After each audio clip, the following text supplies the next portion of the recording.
Hello and welcome to Pathways, where you are invited to join me for a visit with leaders in personal development and cultural evolution. This is your host, Paul O'Brien, and boy, do we have a show for you today. These days, there's a growing constellation of intractable crises: authoritarianism, both in America and abroad, climate change, economic inequality, social upheaval, and spiritual malaise. It can be hard to find hope, let alone joy, during this global dark night. Today, our conversation explores the dangers in our world right now and how to transform in the face of a global crisis. We will explore our guest's remarkable must-read manifesto for benefiting from the dark night of the soul and the birth of the new human. Our guest today is Andrew Harvey, author of 42 books, including his newest one at this time, Radical Regeneration: Sacred Activism and the Renewal of the World, which he co-wrote with Dr. Carolyn Baker. Andrew is an internationally renowned religious scholar, writer, and spiritual teacher. The founder and director of the Institute for Sacred Activism. He lives in Chicago, Illinois. Hello, Andrew, and welcome to the Pathway Show. Delighted to be with you. Okay, so now both you and your co-author have been accused of being darkness junkies. Why is that? Give us a little backdrop here.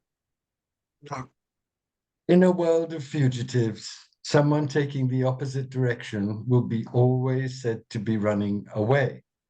In a world in denial, somebody who tells the truth, not to sell darkness, but to enable people to get through an extremely difficult situation, tells that truth to people who are in denial, will be said to be doomwallers and prophets of desolation. And nothing could be further from the truth. Okay. Well, it's a scary book in some ways. It's as if it's asking the reader, are you ready for intensely frightening dark night of the soul and initiation? Are you ready to go through it? Because the truth. Well, I'm saying that because that's what's happening. So if you're not ready for it, it's not going to be able to transform you in the way that it's intended to do. So get ready, stop denying, see the truth of this devastating dark night exploding in everything around you. Read the book and realize that this has a deep sacred meaning, which the great mystics of evolution have always known. Well, the implicit question for the reader, including me, is can you handle it? It's like so frightening Yeah, when you break it down. And but most I people, think that's the question, isn't it? do you think Can we handle most it? of your readers are capable of the kind of mystical transfiguration that you're espousing? I've been capable of it. Anybody is capable of it because I have all the faults and crazinesses and inhibitions and stupidities in my own psyche, heart, mind, and body, as everybody else does. And I know that I'm in the beginnings of the beginning of a transfiguration process. I had a teacher who was in the process of the transfiguration and gave me the essential wisdom to pursue it. So I know from my own inmost experience that a birth of a new kind of human being is taking place. It's taking place all over the world. I meet hundreds, if not thousands of people who are undergoing this immense experience. Look at the epidemic of Kundalini everywhere. People in the middle of God knows where having massive Kundalini experiences being erupted into this dimension of birth that's arising simultaneously with this great death. So And how when would you you? ask that question, no, let me answer that question, and then I'd love to ask you to ask a question because this is really important. You asked an incredibly important question. You asked, can we handle this? It's not a question of can we handle this? We have to handle this.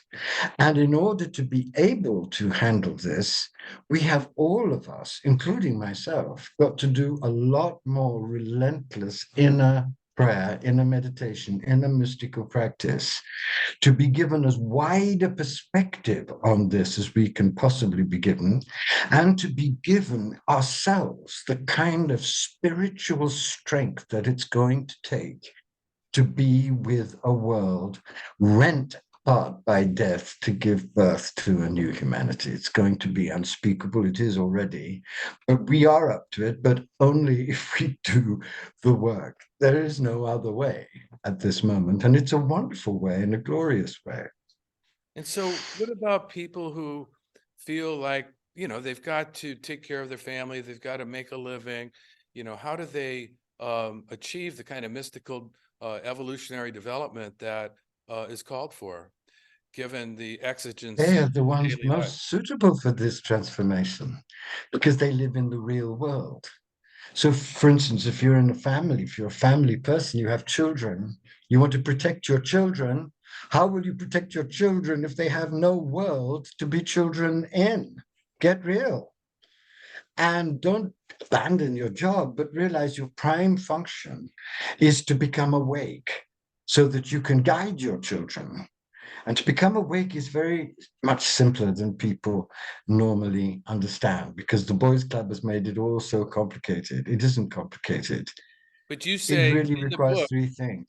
you say extinction, including human extinction, is virtually certain. So it's that, how can, I don't say virtue. Do I say exactly that? Because I think what we're saying is it's absolutely possible.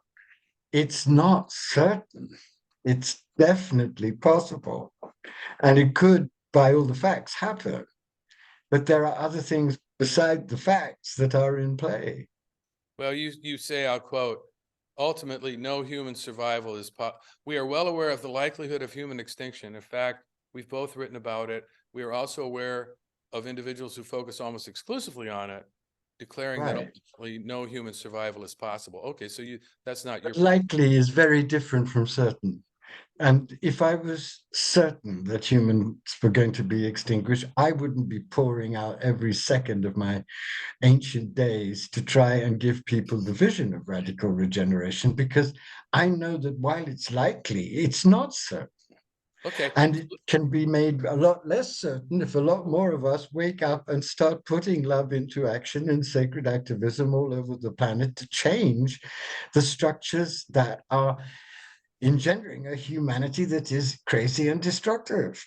let's talk about radical regeneration. How would you describe humanity's next evolutionary stage? Well, that's the billion-dollar question. I think what's so extraordinary is the knowledge that comes to you when you plunge into the real mystical systems, as I've had the privilege of doing, and the two kinds of interlinked knowledge that really do change your whole understanding of what human beings can be. First of all, the knowledge that all the mystical traditions have of the terrible, cruel, ferocious process known as the Dark Night.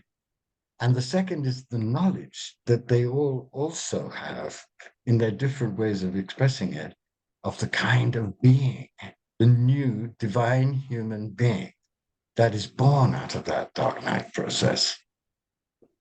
Very simply, the Dark Night is known as the stage in which the last remnants of the human ego are annihilated so that the inherent divine consciousness that is a blessing from the divine that lives in us as us can be released. And this process is known in the shamanic traditions in Kabbalah, in Shaivism, and Hinduism, and Buddhism, everywhere, and especially, of course, in Christianity and Islam. What happens through that annihilation of the false self and the emergence of the real self is that another amazing transformation starts to take place because the birth of the self is not just a birth of a new kind of divine consciousness that sees the divine in and as everything, not just the birth of a new heart that is one with the heart of the pulsing universe, the created and constantly recreated universe. It's also a completely different body that starts to become evolved because the light is streaming down and in, and the matter, which is also secretly crystallized light, is being opened and transformed by that irrigation by the light. And a new kind of human being is born. Christ, Buddha, the prophet, the great, great human beings who are consciously also divine beings. So what is the next stage of human evolution? I think it's very clear. I think what is very clear is that the divine has ordained that this new race will be born. It knows the process. It has allowed a global dark night to be engendered in its full unspeakable horror so that the last remnants of the false human self can be annihilated. But that annihilation will not necessarily mean the end of the race. It will be the end of a whole way of being and doing everything. And through that, the birth in the race of another level of divine empowerment of the mind to discover all kinds of new solutions, divine empowerment of the heart to embrace every living being and institute structures that celebrate the unity of life, and in the transfiguration of the body to become much stronger and much more tenderly sensitive to divine energy. That's the next step. I think most of us, and I include myself in this, feel kind of despairing about our capacity to become another Jesus or another Buddha or an enlightened being that's that's basically transcended the ego while still operating as we need to in the world, subject, object, etc. How do you avoid despair, given this, what you call the self-hatred of patriarchy, which totally makes sense to me, and and how our industrial civilization is so ego driven and it's all about, separate acquisition and competition and greed. How do we have hope? Where do we find hope? Because most people's understanding of religion is not really supporting them evolving into any kind of mystical self-realization. Well, there you've answered the question. The only answer is a very radical one. It's to say to everybody, honestly, scrap religion, go for the mystical connection directly with the divine as deeply and simply and humbly as you can. The divine will give you that connection if you ask for it. And when you do very simply, and there's such simple practices that you can do that will help you so much, such as saying the name of God by whatever name you love God, or the source or spirit, or whatever the hell or heaven you call it, and offering yourself up humbly for revelation, How you'll important find that that will work. how important is it to have a guru? I know you had a guru and you wrote a book about it. How important do you think Yeah, it is? but I left the guru. Yeah, no, I know. And we don't have time to talk about that, although that's a fascinating story. Maybe we can I do it. don't think you need a guru. I think you need yourself as an inner guru through awakening the new consciousness through simple mystical practice in yourself and then listening to what you tell yourself. Well, you have to learn these practices from somebody. Um, Yes, but they can be taught by anybody who really loves them and has benefited from them. okay. And what about hope? Give us your concept of hope. And you have a concept that you write about in your book called active hope. Well, hope is not just a noun, it's a verb. I don't believe anybody who says they have hope when they're not actually doing anything to make that hope real. Why would I? Why would you? So I'm not an optimist and I'm not a pessimist. I'm not an optimist because optimists tend to say, oh, well, I hope that everything is going to be okay while not doing a damn thing to make that hope real. And pessimists are saying it's all over, it's pointless, I'm in despair. How could anybody not be in despair and everything that's going on? And they, by their defeatism and their passivity, are allowing things to get worse and worse and worse while claiming to be deeply intelligent and illumined by the truth of reality. They're wrong too. The only possible position that an awake person can take is one of realism. And that realism is not taught only by what happens, it's taught by the real, the truth, the one that illumines you and shows you that if you want to hope, you had better start trying to become a living embodiment of hope.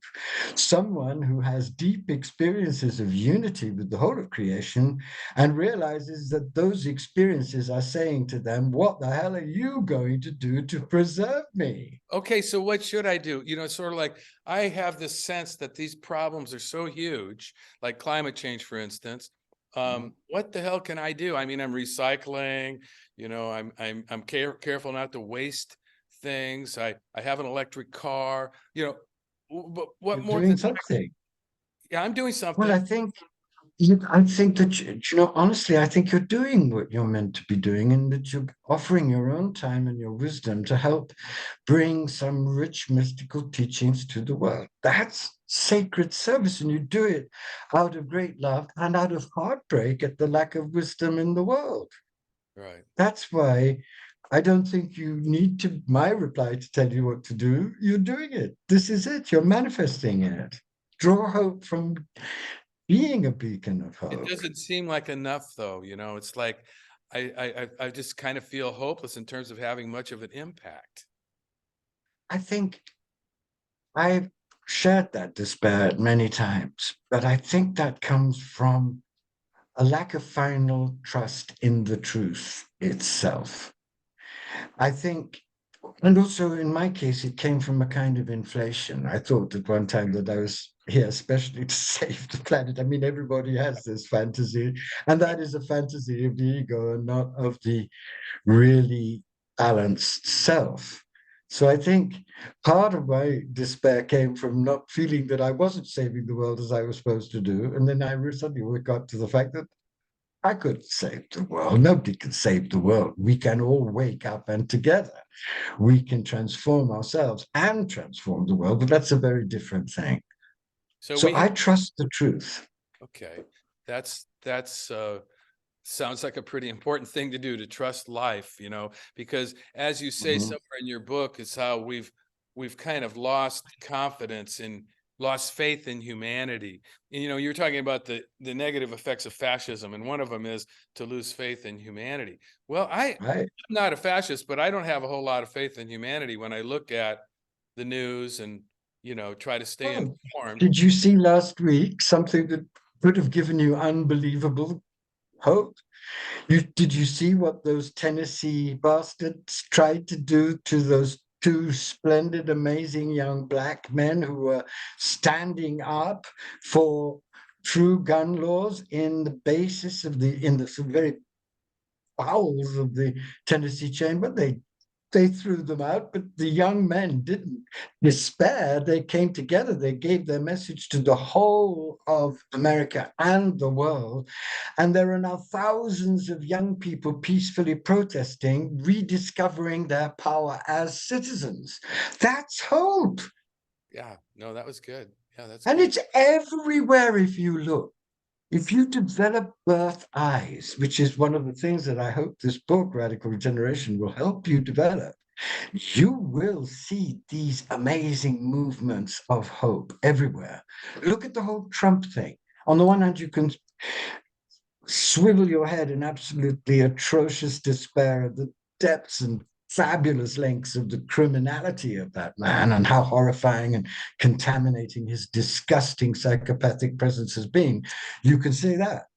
But if you look at it from another perspective and realize that now the indictment has happened and all kinds of scandals in all aspects of the formation of fascism are coming to light in Fox News and in all the other domains imaginable in the Supreme Court, you're seeing that the dark black fish of fascism is being systematically gutted by divine grace to reveal all of its horror, to give us all a chance to stop being in denial, see how dangerous these forces are, and do the inner work to rise power and passion and love and joy in ourselves, and then get together and use this terrific orgy of evil to commit ourselves to the good and go forward.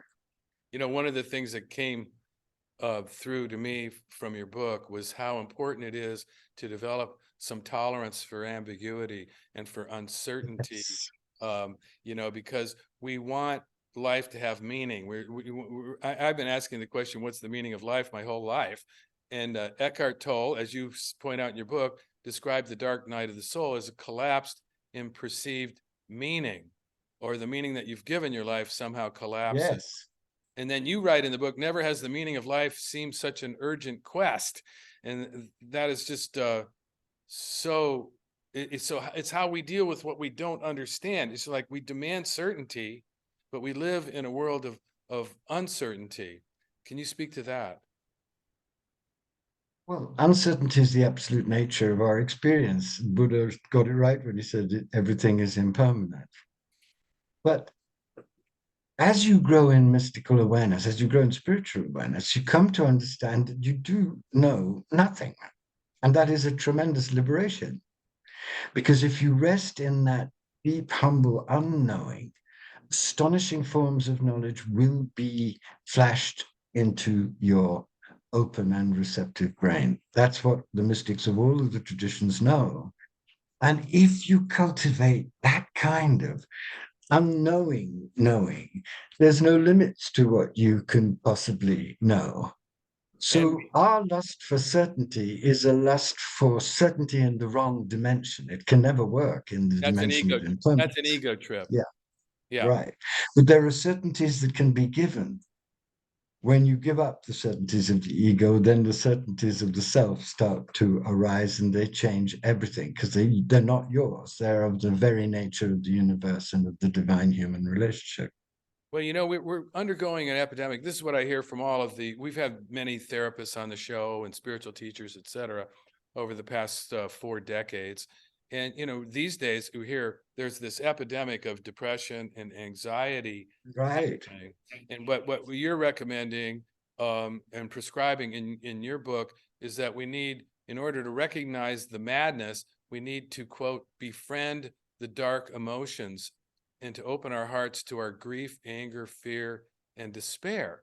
Well, that's a tall order for most people who have, are just Well, trying. that's not what I recommended, and Carolyn and I recommended first, actually. What we first recommended in the whole book, which is the second book, which actually was written the first, was called Return to Joy. We recommend that if you're going to meet the challenge of this time, we all cultivate joy at the deepest and richest and sweetest and simplest levels, very much more intensely than we ever have before, so as to get acquainted with joy as the nature of the universe and draw great strength and hope from that.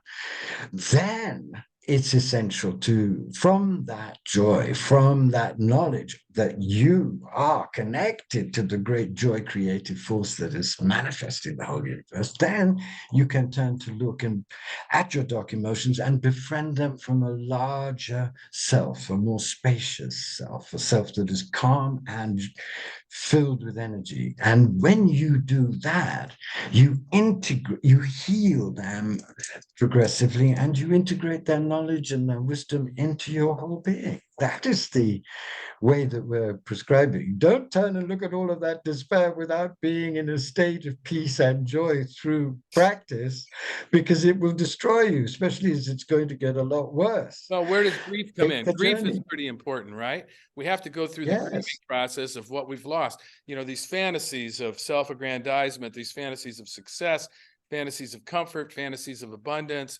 Yes. We need to grieve the loss of all of that, because those are false illusions. Yes. But that grieving is a cleansing, it's a purification, it's a making of your vessel ready for something much more amazing than anything that you have ever lost. Right. Making yourself available to your new self, Yeah. which is all abundance. Most of us have been subjugated by patriarchal religion, which, as you point out, has trained us in depressive self-consciousness, Right. sin and limitation, hatred of sexuality, and profound suspicion of the natural world. That's I know. Can you imagine the job they've done on us? But it's not irremediable. right. Well, thank you for writing the book and kind of proving that point. You know, there's so many things in here that we could go on, like the qualities of a wise elder. Wow, that's great stuff. And Thank you. I've been talking to my friends at Brighton Bush and other holistic centers about how we need to be teaching wise elderhood. You know, that can be the emphasis going forward. As elders, we must all grow wise together and make some radioactive good trouble together. That we're really quite good at it. Don't let's sit around despairing. Let's get going and galvanize the young and give them everything we know, because they're the ones who are going to go through it and they will need what we have, and they love us. The crazy ones amongst them love the crazy monks amongst us. It's a beautiful vision. And I want to thank you for being on the show. And before we go, I mean, there's so much more that we could talk about. Your book is amazing. This is a 5-year labor. We've done a manifesto for the new world as far as we can with what our limitations. This is a massive book, and it took every ounce of strength and 40 years experience to be able to offer this map at this time. But if you go through this book, you won't end in despair. You'll end with tools and maps and practices and reoriented visions, which will give you strength and joy and, yes, hope. Because instead of having hope, you'll be tempted to become hope, and then you'll be filled with more hope. Thank you, Andrew. There's so much more that we could explore, but we've run out of time. And I want to be sure to tell our listeners today about your website, which is simply andrewharvey.net. And people can go there and they can find how to get the book. The book's on Amazon, and they can learn about your work in general. But so thanks again for being on the show. My great joy. Thank you, all of you. Now, for those who may have tuned in to Pathways late, this is your host, Paul O'Brien, author of Intuitive Intelligence, a book that shares the theme of Pathways, which is personal and cultural transformation. Now, don't worry, you can play and or share this interview whenever you want via the internet or as a free podcast, and I'll tell you how in a minute. Today, we've been visiting with Andrew Harvey, author of Radical Regeneration, Sacred Activism, and the Renewal of the World. Highly recommend it. You'll never have read a book like this, I guarantee you that.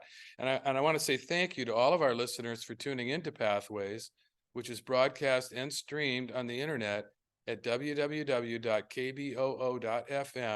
every Sunday morning at 8:30 USA Pacific Time.